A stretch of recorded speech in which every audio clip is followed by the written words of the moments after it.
শেখ হাসিনা সরাসরি বাংলাদেশের যে 2009 থেকে 2024 পর্যন্ত যে কয়েকটি আলোচিত গুমের ঘটনা ঘটেছে, ইলিয়াস আলী থেকে শুরু করে এবং আরও অনেকগুলি প্রভাবশালী গুরুত্বপূর্ণ যে গুমের ঘটনা ঘটেছে, শেখ হাসিনা অনেকগুলিতে সরাসরি জড়িত এবং এর কারণে আন্তর্জাতিক অপরাধ ট্রাইব্যুনালে তার বিরুদ্ধে মামলাও চলমান এখন আছে।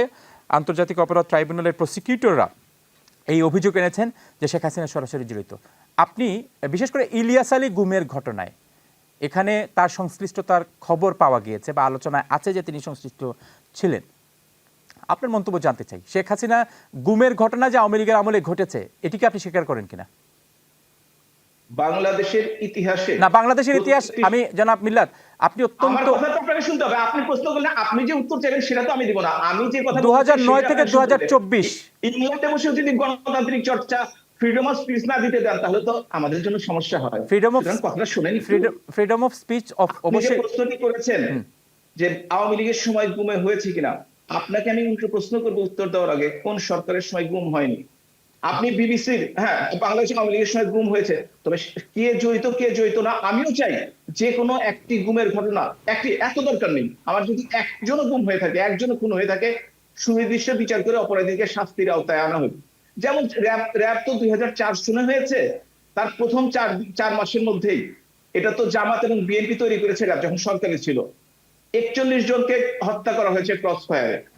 বিএনপির শেষ মেয়াদে 380 জনকে, বিবিসির রিপোর্ট, আমার রিপোর্টটা বিবিসির 7 মার্চ 2024 রিপোর্টটা আপনি দেখবেন, 380 জনকে গুম এবং হত্যা করেছে র‍্যাব।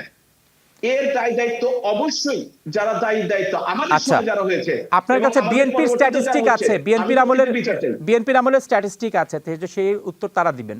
আমি আপনাকে প্রশ্ন করেছি আওয়ামী লীগের প্রশ্ন। 2009 থেকে আমি প্রত্যেকটি হত্যাকাণ্ডের বিচার চাই, শুধু আওয়ামী লীগের সময়কার না, প্রত্যেকটি হত্যাকাণ্ডের বিচার চাই। 2009 থেকে 2024 সালে যে শত শত গুম এবং খুনের ঘটনা ঘটেছে, এর মধ্যে কয়েকটি ঘটনায় সরাসরি শেখ হাসিনা জড়িত হওয়ার অভিযোগ এসেছে। আপনি মনে করেন কিনা যে তিনি জড়িত ছিলেন?